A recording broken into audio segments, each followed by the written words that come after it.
우리가 이 본문을 계속 한 세 번째, 그죠? 어제 오늘 새벽에도 읽었고 또 오늘 철야도 이제 말씀을 보는데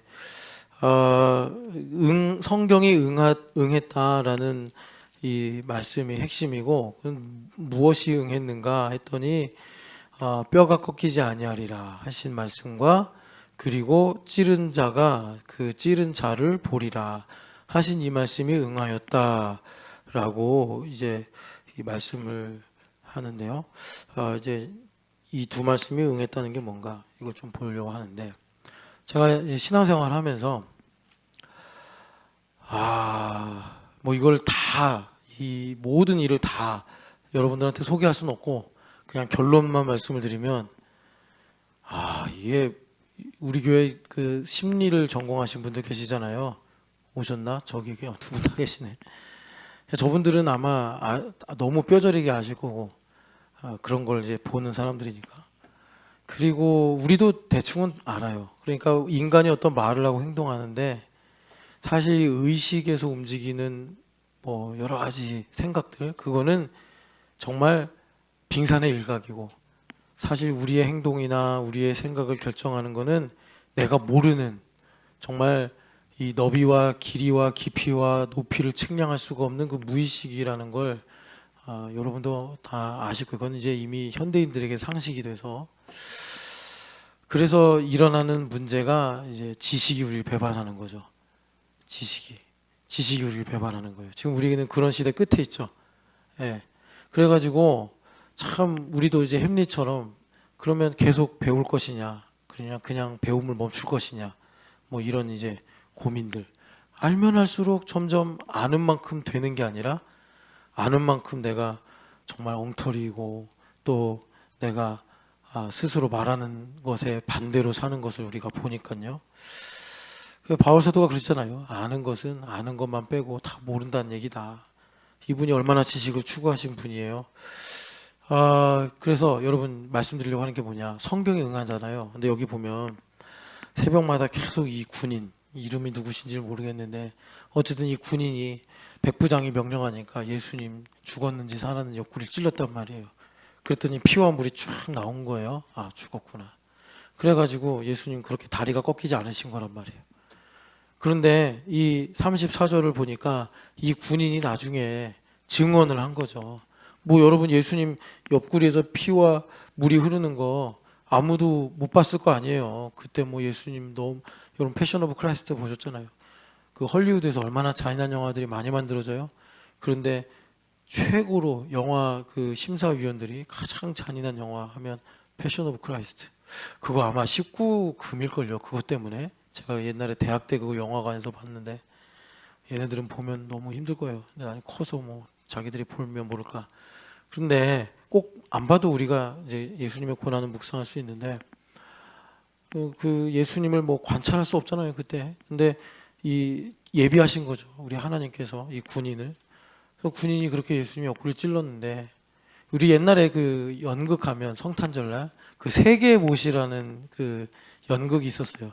그게 뭐였냐면 예수님께서 이게 못 박히실 때 대장장이한테 갔대죠. 군인이 못 좀 만들어 주시오 해가지고 운수 좋은 날에 나오는 그 인력거처럼 야 운수가 좋구나 이 못을 신나게 만들었단 말이에요.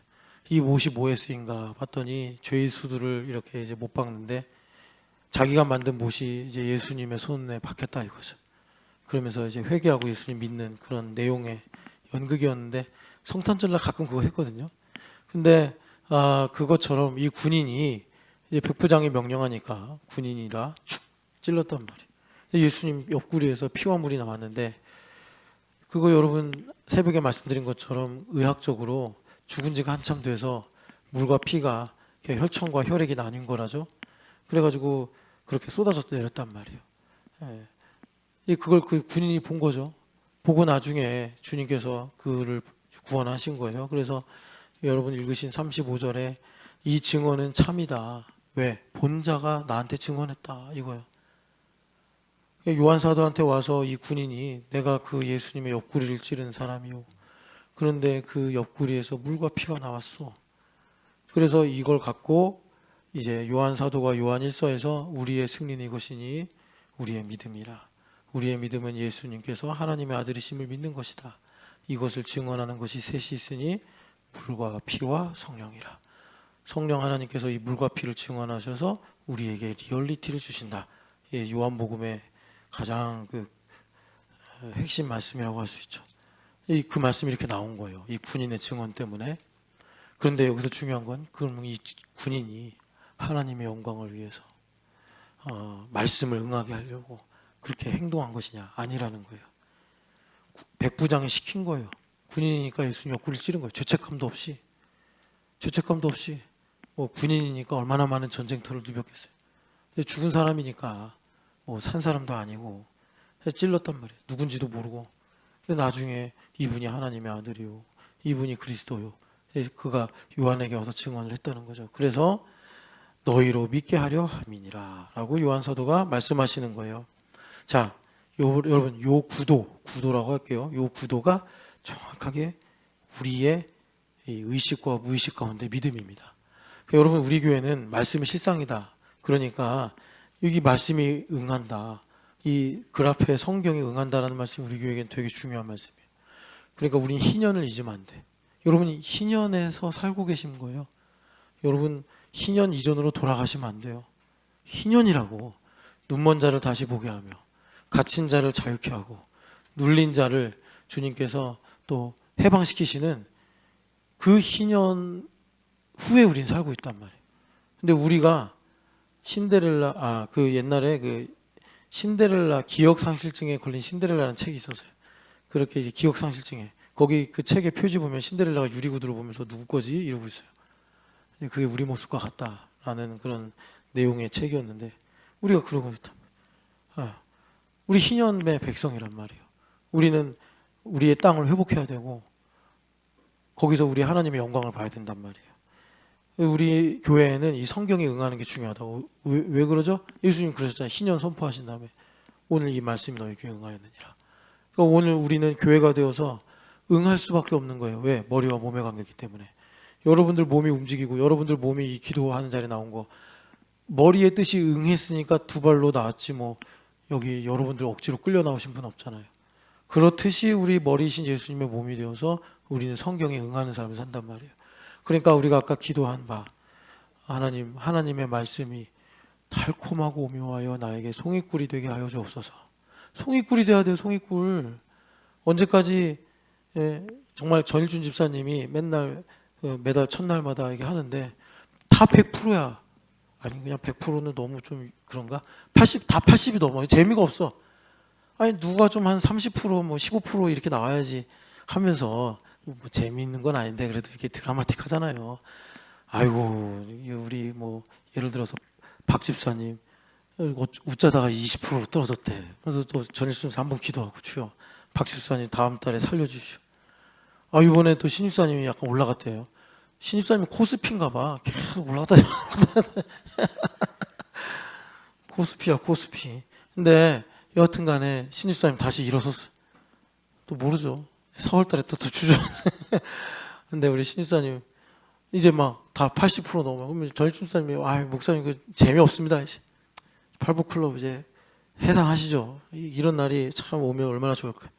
아니면 이제 막 청년들이 와서 팔복 이제 그 팔복이니까 1복 클럽, 두 번째 복 클럽, 세 번째 복 클럽에서 청년들끼리 모여가지고 아니 청년들 중에도 성경을 죽어라 안 읽는 애들 있을 거 아니에요.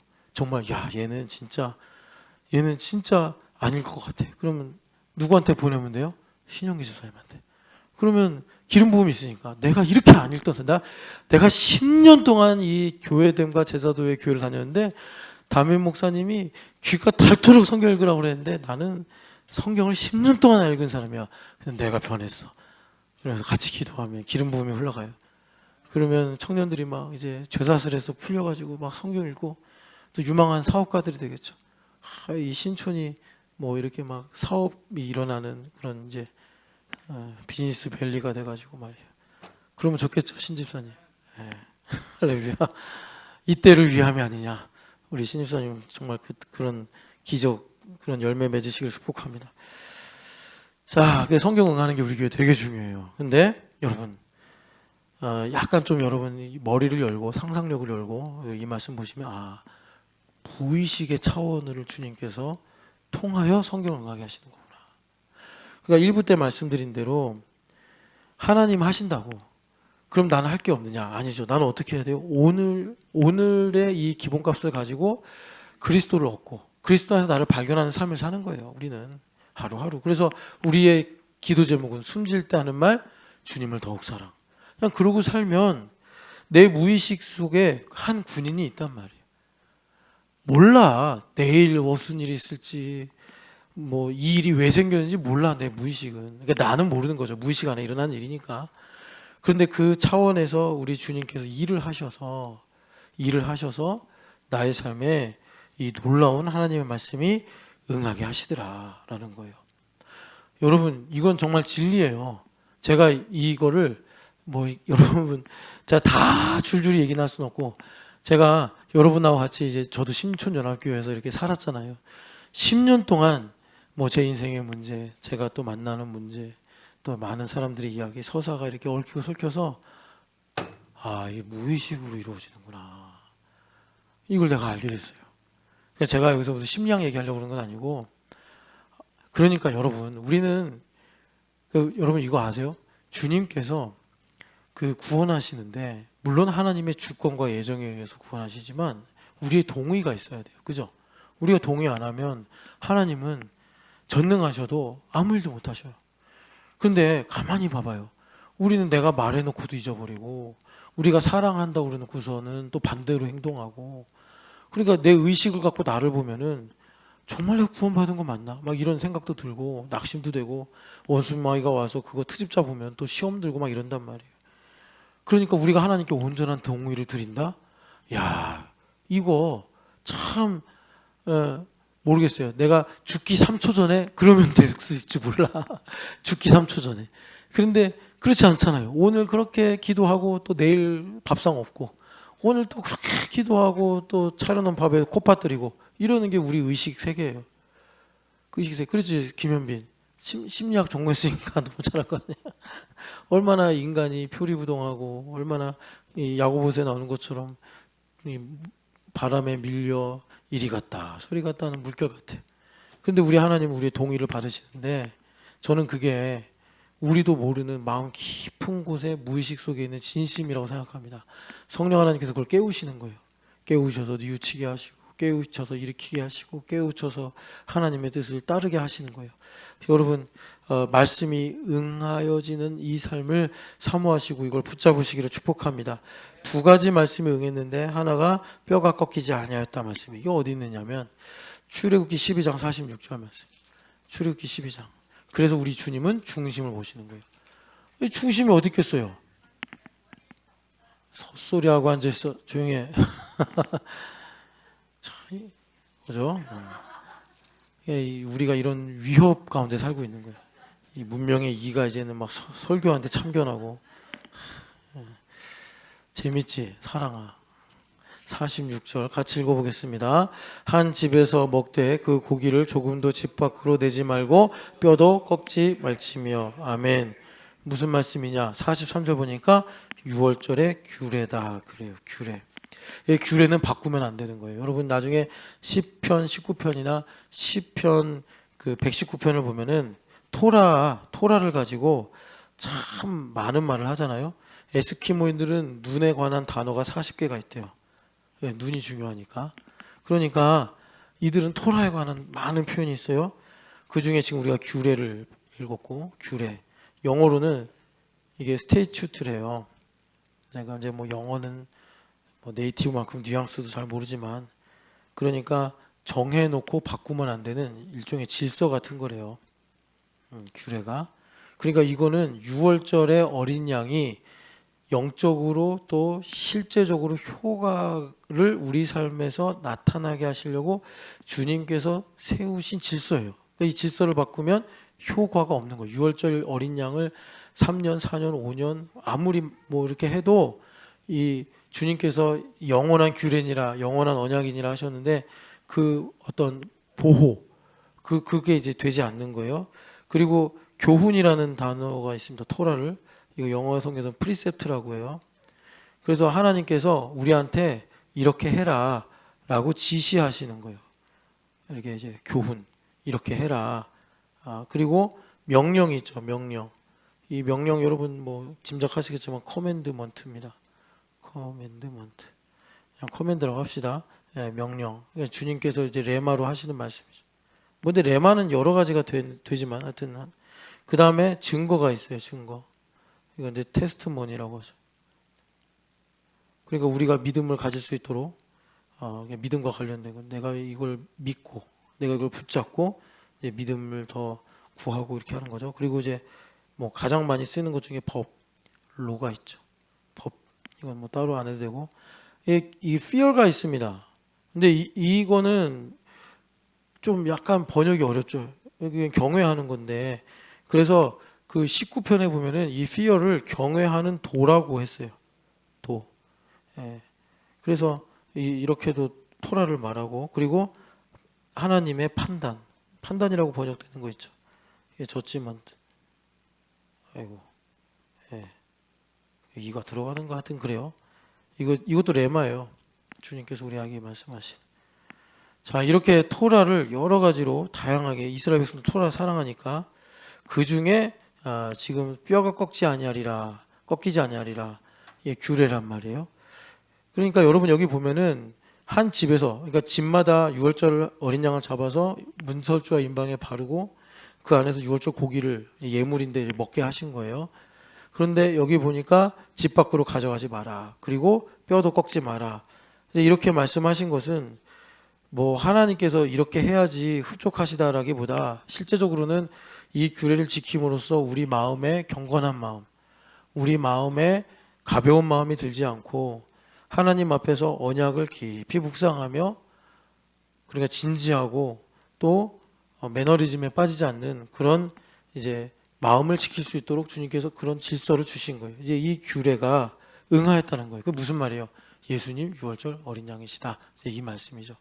그래서 예수님의 뼈가 꺾이지 않았다라는 것은 예수님께서 우리의 부정함을 깨끗하게 하셔서 사망이 와서 우리를 정죄한단 말이에요. 우리의 수치를 가지고 정죄를 한단 말이에요. 그럴 때 그것이 나에게 그러니까 적용이 되지 않도록 원수마귀가 내 머릿속에 나의 과거를 떠올리고 나의 부끄러움을 떠올리고 이렇게 할 때 우리가 내 생각인가 하고 그냥 바로 잡아버리잖아요. 그러지 않고 우리 하나님께서 보호하시는 거죠. 그것이 예수님께서 십자가에 달려 죽으심으로 우리에게 유월절 어린 양이 되신 거예요. 그것을 주님께서 이제 한 가지로 확실하게 인치시려고 뼈가 꺾이지 않게 하셨다라는 것입니다. 자, 여기서 하나만 더 볼게요. 시편을 가면 시편 34편에 이제 기도가 있는데 거기에도 뼈가 꺾이지 않는 말씀이 나와요. 34편 18편에서 20절 말씀입니다. 같이 읽을게요. 여호와는 마음이 상한 자를 가까이 하시고 충심으로 통회하는 자를 구원하시는도다. 의인은 고난이 많으나 여호와께서 그의 모든 고난에서 건지시는도다. 그의 모든 뼈를 보호하시며 그 중에서 하나도 꺾이지 아니하시도다. 아멘. 예수님께도 적용이 되겠죠. 예수님의 뼈도 안 꺾이셨으니까. 그런데 이것이 우리가 예수님을 믿으면서 나에게도 적용이 되는 거죠. 그러니까 우리가 무슨 여러분 그렇게 심각한 고난을 다 겪는 건 아니잖아요. 그러면 우리의 모든 뼈를 보호하셔서 하나도 꺾이지 않게 하시겠다는 건 뭐예요? 우리를 치유하시고 보호하시겠다는 거예요. 고난 가운데서. 인생은 고난이죠. 참 말할 수 없는 고난을 가지고 사시는 분들이 있어요. 개인에게야 크고 작음이 있겠습니까? 참 아픔을 갖고 사는 거죠. 방금도 무의식 얘기를 했는데 이 무의식은요. 그러니까 인간은 그래요. 풀보다 약해. 풀보다. 풀은요. 이렇게 가지를 꺾거나 뜯잖아요. 그럼 다시 자라. 쉽게 자란다고. 꽃도 피우고. 그런데 인간은요. 이렇게 어린 시절에 한번 눌리잖아요. 그러면 막 몇십 년 동안 못 일어나. 이게 인간이에요. 뼈가 꺾인 거예요. 그런데 우리 예수님 하나님께서 의인은 고난이 많으나 참 여러분 이걸 참 많이 묵상하셨으면 좋겠어요. 그러니까 우리가 당한 모든 일을 하나님 때문이야 라고 이렇게 우리가 쉽게 생각하자는 건 아니에요. 그러나 우리가 그리스도 예수 안에 있으면 나의 인생을 텍스트로 삼아 읽게 되는데 이제 내가 인생을 살면서 말씀이 내 안에 들어오면 내 무의식 캄캄한 그 아득한 곳에 이제 빛이 딱 비추면서 드러나요. 내가 그동안 모르고 살았던 두려움들, 소유욕들, 뭐 갈등들 이런 게 드러나. 나 없는 줄 알았는데 그럴 때 우리가 이것을 통해서 뭘 알게 되느냐? 이제 하나님의 계획과 뜻을 알게 되거든요.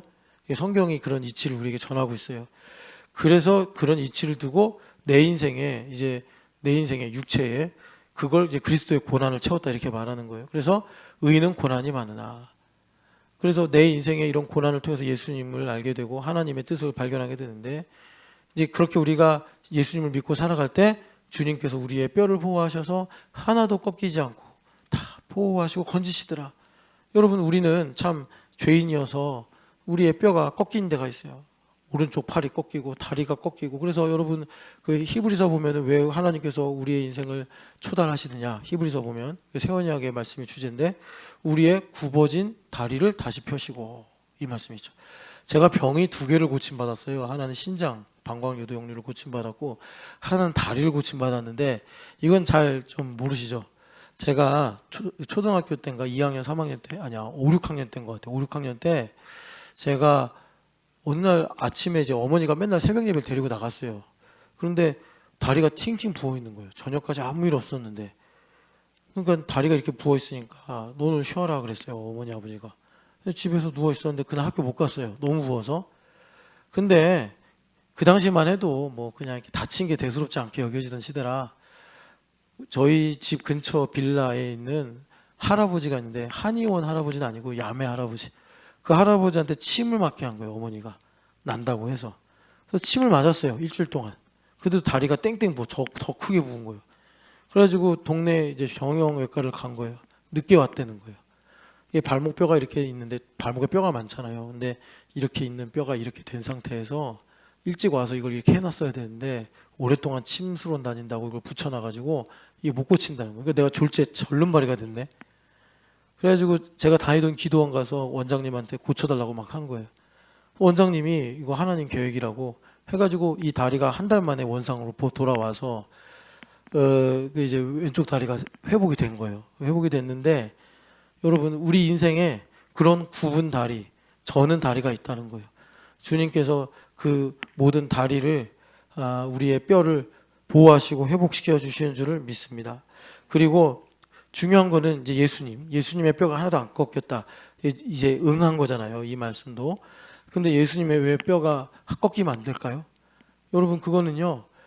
에베소서 4장 16절 보니까 우리가 마디마디를 통해서 주님으로부터 은혜를 공급받는데요. 마디마디. 그러니까 마디 꺾이면 어떻게 해요? 안 되는 거예요.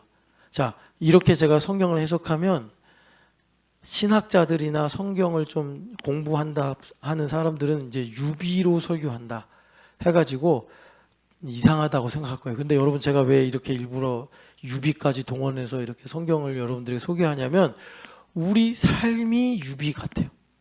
우리 삶이 유비라고. 에놀로지라고 유비 아세요? 유비? 우리가 분석하는 걸로는 나의 삶에 하나님의 뜻을 아는데 한계가 있어요. 그래서 우리가 성령 하나님의 감동을 받아서 유비로서 나의 삶을 볼 수 있어야 된단 말이에요. 그것이 여러분 바울 사도가 갈라디아서 6장 17절 결론이잖아요. 맨 마지막 구절 나를 더 이상 괴롭게 하지 마라. 왜요? 그리스도의 흔적을 가졌느니라. 유비로 하신 말씀이에요. 그러니까는 그리스도의 흔적이 뭐겠어요? 도마에게 보여주신 거예요. 못자국과 창자국. 그게 바울 사도의 인생에 있다는 거예요. 갈라디아서에 아주 유명한 유비 설교가 하나 있는데 그게 뭐냐면 하갈이 쫓겨난 거예요. 하갈이 쫓겨난 걸 갖고서 바울 사도가 유비로 설교를 해서 하갈은 종의 여인이요. 또 그 이스마엘도 종의 자식이다. 그래서 육체를 따라난 나의 자아를 쫓아내라 이거예요. 우리가 이제 성령을 따라 새로운 자아를 갖고 있기 때문에 나는 사라와 그 이제 이삭의 정체성을 갖고 있기 때문에 이전에 내 힘으로 살던 하갈과 이스마엘이 이제 상징하는 거죠. 그걸 내쫓으라. 육신을 따라난 자가 성령을 따라난 자를 이제 박해한다 그러잖아요. 그게 이스마엘이 이삭을 괴롭히는 걸 보고 사라가 화딱지가 나서 이제 아브라함한테 가서 쫓아내 해가지고 아브라함이 기도하고 이제 내보내는데 그걸 유비로 해석을 해서 우리 안에 있는 내 힘으로 살려고 하는 하갈과 이스마엘 같은 나의 옛 자아를 쫓아내라. 이제 그렇게 설교하신단 말이에요. 유비인데 이렇듯이 우리가 지금 이제 성경에 응하는 내용 가지고 우리가 말씀을 듣는 거예요. 하나님의 말씀을 소울구처럼 다 알게 여기고 오묘한 이치를 깨달아서 그리스도와 나와의 관계가 유비가 돼야 된다고. 유비가 풍성한 성경이 어디냐면 정말 유비로 처음부터 끝까지 쓰여진 성경에서 이게 뭐냐? 아가서, Song of Songs.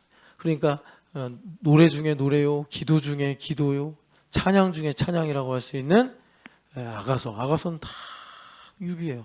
그럼 분석해서 읽으면 재미없는 거예요. 뜻을 모르는 거죠. 그러니까 여러분 이렇게 우리가 우리의 인생을 그리스도와 나 사이의 유비 관계로 볼 수 있어야 되는데 그러려면은 여러분 뭐가 중요하느냐?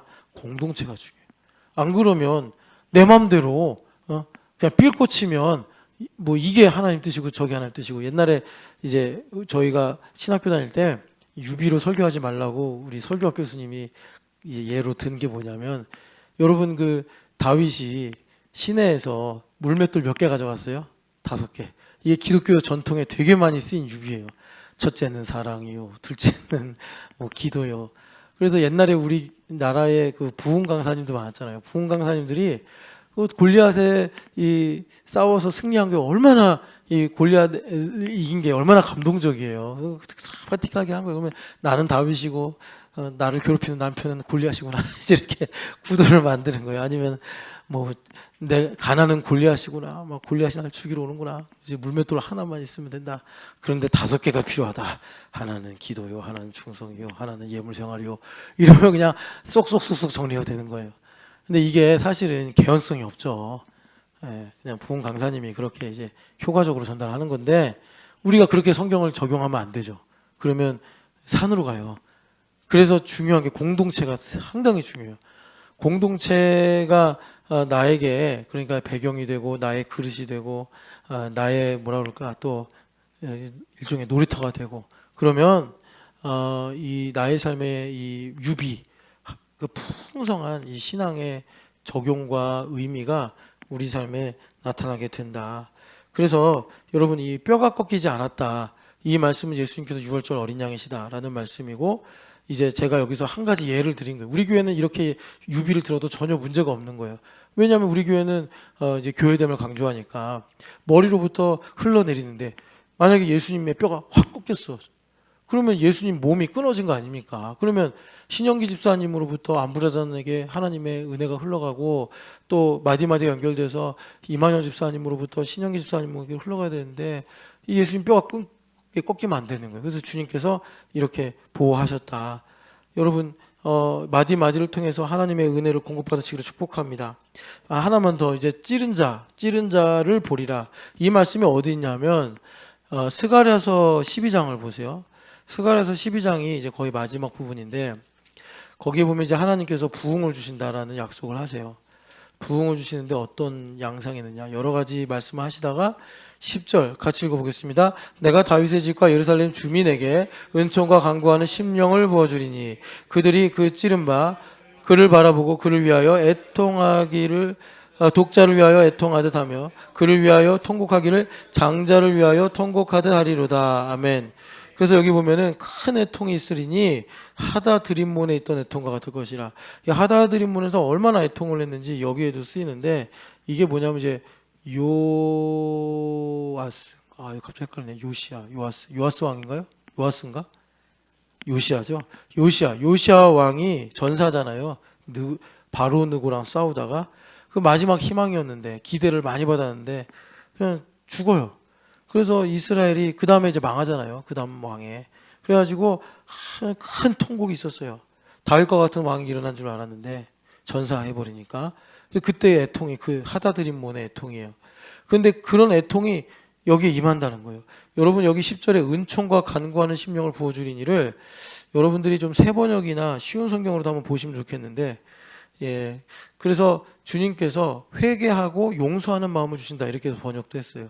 그래서 성령 하나님께서 우리의 마음을 사로잡으셔서 여기 보면 그들이 찌른 바 그를 바라보고 그러니까 여기 보면은 다윗의 집과 예루살렘 주민이니까 유대인들이에요. 포로로 잡혀갔다 돌아온 유대인들에게 하나님께서 부응하는 은혜를 주시는데 그게 뭐냐면 그들이 그 찌른 바 그를 바라보고, 그러니까 그가 누구겠어요? 예수님이고 하나님이신데 유대인들이 하나님을 어떻게 찔러요? 그리고 예수님을 어떻게 찔러요? 그러니까 여러분 이 말씀 뭐겠어요? 이제 우리의 죄와 우리의 악독이 예수님을 찌르는 거죠. 그러니까 이렇게 말씀하잖아요. 이사야서 53장에 그가 찔림은 우리의 허물을 인하며 그가 상함은 우리의 죄악을 인함이라. 그러니까 내 죄악이 예수님 찌른 거예요. 여러분 우리가 영으로 산다고 그러잖아요. 예수님 내 안에 모시고 살아요.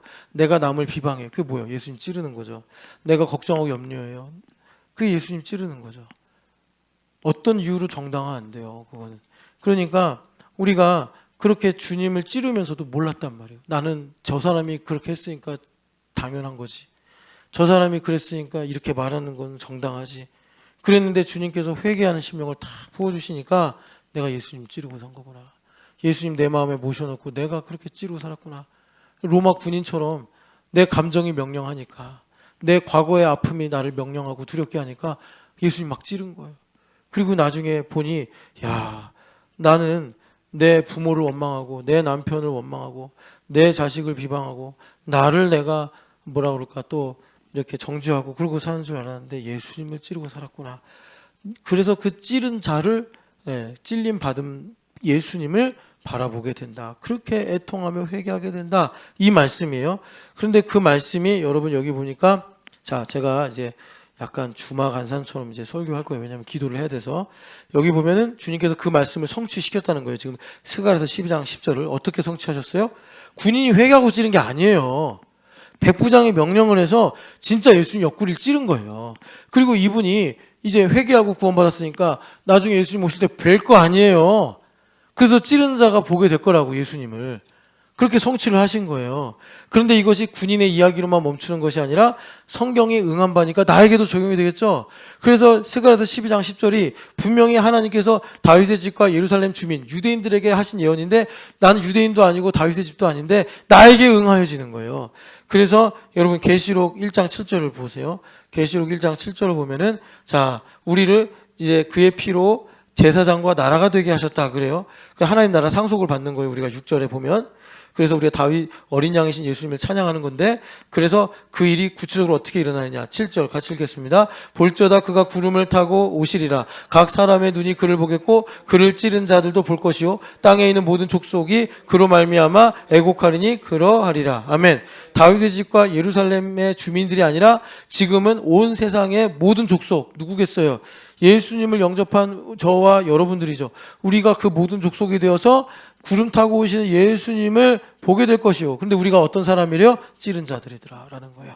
주님께서 그렇게 스가랴서 12장 10절에 우리에게 말씀하신 바가 그 군인에 의해서 응하여져서 오늘 우리가 교회가 되어 살아갈 때 우리가 그 하다 드린 몸의 애통이라는 회개의 은혜를 입고 살게 된다는 거예요. 그래서 여기 중요한 게, 여러분 구름 타고 다시 오신다고 할 때 우리는 재림만 생각하는데 이게 재림에 한정된 말씀이 아니에요. 이 말씀이 여러분 예수님께서 우리가 화요일, 수요일 이때 새벽 예배할 때 그 대제사장의 신문하는 말씀을 가지고 우리가 예수님 말씀 들었죠. 너가 그리스도냐라고 대제사장이 물었을 때 예수님께서 이렇게 말씀하셨잖아요. 내가 권능이 우편에 있는 것과 그리고 구름 타고 오는 것을 볼 것이다. 그랬더니 오, 이거 신성모독이네 하면서 이제 예수님을 빌라도에게 넘기는데, 예수님께서 자기가 그리스도라는 것을 권능의 우편에, 그러니까 하나님의 보좌 우편에 계시는 거죠. 하나님 보좌 우편에 계시면서 뭐 하시는 거예요? 그리스도이신 예수님께서 성령을 한량없이 우리에게 부어주시는 거예요. 성령 하나님을. 두 번째가 뭐냐면 구름 타고 오신다는 거예요. 그럼 구름 타고 오신다 그러면 우리가 전통적으로 재림할 때만 생각하는데 이 구름이 군두운 이런 게 아니에요. 예수님 군두운 타고 오시는 게 아니고, 예수님 무슨 손오공입니까? 우리 서유기 너무 많이 봐가지고 그렇게 생각하는 건데, 권능으로 오신다는 거예요. 영광으로, 권능으로. 그런데 예수님께서 최종적으로 재림하실 때 그렇게 오시겠지만 지금도 그렇게 오십니다. 그 말씀이 뭐냐면 다니엘서 7장을 보세요. 다니엘서 7장을 보면 성경이 이렇게 하나님 말씀으로 다 엮여져 있는 건데 7장 13절 보면은 다니엘이 예수 그리스도에 대해서 예언을 하는데 13, 14절 같이 읽겠습니다. 내가 또 밤 환상 중에 보니 인자 같은 이가 하늘 구름을 타고 와서 옛적부터 항상 계신 이에게 나아가 그 앞으로 인도되매 그에게 권세와 영광과 나라를 주고 모든 백성과 나라들과 다른 언어를 말하는 모든 자들이 그를 섬기게 하였으니 그의 권세는 소멸되지 아니하는 영원한 권세요 그의 나라는 멸망하지 아니할 것이니라. 아멘. 여기 14절의 말씀의 의미가 뭐냐면 그리스도께서 즉위하시는 거예요. 왕으로. 그리고 그 하나님 나라의 왕이 되셔서 우리를 통치하시는 것을 지금 14절에 이렇게 말씀을 하시는 겁니다. 그런데 예수님께서 구름을 타고 오신다는 건 뭐냐? 권능으로 우리 교회들, 그러니까 계시록에 보니까 볼지어다 구름을 타고 오시는 일을 본다는 거 아니에요? 그게 뭐예요? 나중에 얘기를 보니까 교회들에게 성령을 통해서 말씀하시는 거예요. 예수님께서 뭐라고 하시는 거예요? 회개하라고. 그래서 우리가 하다드림몬의 애통이라는 회개 은혜를 받아서 돌이키고 회개하여 우리가 그 모든 그 계시록 7교회에게 하시는 주님의 약속의 말씀이 또 우리에게 응하여지는 복된 삶을 살게 되더라라는 것입니다. 그래서 이 군인이 다시 요한복음 19장에 보면 예수님을 예수님을 창으로 옆구리를 찔렀어요. 그래가지고 물과 피가 흘러나왔는데 이 물과 피가 나중에 뭐가 됩니까? 실제 믿음의 상징이 된다고. 바로 예수님이 환상으로 가현실적으로 오신 것이 아니라 실제로 물과 피로 오신 거다. 그것을 이 군인의 증언을 가지고 요한 사도가 요한 1서 5장 5절부터 4절부터 이제 8절까지 쭉 얘기하신 거예요. 그래서 오늘도 성령 하나님께서 우리에게 물과 피로 증언하시는데 이것이 뭐냐? 그리스도께서 하늘의 권세로 오셔서 우리에게 말씀하시는데 그 말씀을 듣고 우리가 모든 족속이 구름을 타고 오신 이를 보고 어떻게 한대요? 애곡하니라. 그래서 주님께서 7교회에게 두 교회는 이제 연단과 또 고난 중에 있었기 때문에 회개하라고 하시기보다 충성하라, 인내의 말씀을 지켜라 이렇게 말씀하셨고 나머지 5교회는 다 회개하라고 하신 거예요. 그러니까 주님께서 오늘 신촌여학교에도 7교회 같이 어떤 사람에게는 충성하라, 어떤 사람에게는 인내 말씀 지켜라, 또 어떤 때에는 나에게 회개하라 말씀도 주신 거예요. 내 안에 니고라당이 있거나 내 안에 이세벨이 있거나 내 안에 또 뭐 여러 가지 처음 사랑을 잃어버린 문제가 있으면 주님께서 회개하라. 사대교회 같이 살았다나 죽은 자 같으면 회개하라. 어떻게? 구름 타고 오셔서 그것을 주님께서 이 옆구리에서 피가 흘리신 일로 실제의 믿음을 우리에게 주셔서 우리로 그 회개의 옷을 입게 하시더라라는 것입니다. 그래서 우리가 그 은혜를 받아 어떻게 되는 거예요? 환난에서 나오는데 희고 깨끗한 옷을 입었네. 그래서 요한 사도가 물어보시는 거예요. 저들은 누굽니까? 어린 양의 피로 그 옷을 희게 씻은 자들이더라. 여러분 그 교회가 되어서 우리가 그렇게 주님을 실제로 믿고 살아가더라라는 것입니다. 여러분 오늘 주님께서 죽으신 밤 해가 지고 있어요. 아리마대 요셉이 갔어요. 그는 니고데모처럼 부자였고 공회원이었는데 숨기고 살았어요. 요한복음 12장처럼 사람의 영광을 사랑하여 하나님의 영광보다 사람의 영광을 사랑하여 예수님을 믿으면서도 이제 믿는다고 고백을 안 했던 사람이에요. 그런데 니고데모도 그랬잖아요. 예수님을 죽이려고 할 때 아니 우리 율법이 그렇지 않은데 어떻게 이렇게 졸속으로 심판해서 죽일 수 있냐. 그런데 아리마대 요셉도 그런 마음을 가지고 있었던 거죠. 그래서 담대하게 나가서 빌라도에게 시신을 달라고 한 거죠. 그래서 예수님을 자기의 무덤에 딱 뉘우고 장례를 지낸 사람이에요. 그리고 전승에 하면 아리마대 요셉은 아주 힘들고 고통스러운 삶을 살았대요. 그 일로 찍혀가지고. 그런데 그는 그 모든 일들로 힘들다 슬프다 하지 않았대요. 주님을 모신 일로 참 감사합니다. 내 인생 모래와 같은 인생, 지는 것 같은 인생인데 예수님의 그 거룩한 몸을 모실 수 있었다니 참 감사합니다. 명예롭게 생각하고 그 고난의 길을 걸어갔다고 합니다. 이게 교회 전승에 있는 얘기예요. 그러니까 이게 실제라고. 그래서 이 밤에 우리가 주님 문화 앞에 가자 이거죠. 물론 우리가 이제 부활주일날 주님 새벽에 나가서 주님을 찬양하고 하겠지만 그 고요한 무덤 가운데 가서 우리가 이제 하나님 구하기는 주의 말씀이 나에게 응하게 하여 주시옵소서. 주님의 말씀이 나에게 응하는 삶을 살아 내가 헤아릴 수 없는 나의 무의식에 있는 고통과 두려움과 슬픔까지도 다 주님께 내어드리게 하여 주시옵소서. 그래서 우리는 이 군인처럼 나도 모르게 그냥 내가 그 자리에 있었을 뿐이요. 오늘 여기 오신 분들 중에 그냥 약간 사고처럼 오신 분도 계실지도 몰라. 사고처럼 그냥 안 오려고 그랬는데 어떻게 하다가 와가지고 이 무의식에 하나님의 끌고 가시는 은혜로. 그러나 주님께서 우리의 삶에 신실하셔서 말씀을 이루시고 또 우리에게 약속하신 바 그 은혜를 부어주실 줄을 믿습니다. 이 험난한 시대에 아니 설교하는데 AI까지 와가지고 제가 도와드릴 수 있는 게 없네요. 이렇게 간섭하는 이 시대에 여러분 우리가 참 이 무의식의 세계까지도 비추시는 하나님의 은혜로 말씀이 응하여 주시는 이 놀라운 신실함으로 여러분 믿음 지키시고 정말 바라기는 이번에 우리 허유시 집사님 그 아버님 장례하는데 참 정말 성경 말씀 틀린 게 하나도 없죠. 성도의 죽음은 존귀한 것이요. 그리고 참 이 전도서의 말씀처럼 죽음은 우리에게 많은 지혜를 줍니다. 우리 예수님 믿는 사람들에게는 죽음은 끝이 아니라 지나가는 길이요 문입니다. 여러분 저는 그래요. 뭐 유실자매 아버님이 교회를 열심히 섬기셨거나 뭐 유실자매가 모태신앙이거나 그런 거 아니에요. 유실자매가 전도하는 거예요. 그리고 참 그렇게 했더니 때가 되니까 아버지 어머니 아버지 이쯤에 돌아가셔야 되니까 진작에 아버님 이제 어떻게 이제 예수님 만나게 하시고 그래서 오늘 좀 말씀하시는데 그 교회 담임 목사님 제 스승님이라고 하잖아요. 그 목사님이 참 나에게 위로를 주는 그 성도였다. 그러면 된 거죠. 제 할머니도 치매 걸리셨었거든요. 제 할머니도 외할머니. 우리 외할머니 평생 교회 안 다녔어요. 제가 뵐 때. 그 외할머니가 왜 교회를 안 다녔냐면 인제에서 학교 선생님이셨는데 폭탄이 터진 거예요. 6.25 전후에. 그래서 그 반에 있는 초등학생들이 다 죽은 거예요. 그래서 그 충격 때문에 할머니가 그냥 교사 그만두고 예수님도 그동안 인재감리교회 다니시다가 안 다니시고 평생 교회 안 다니신 거죠.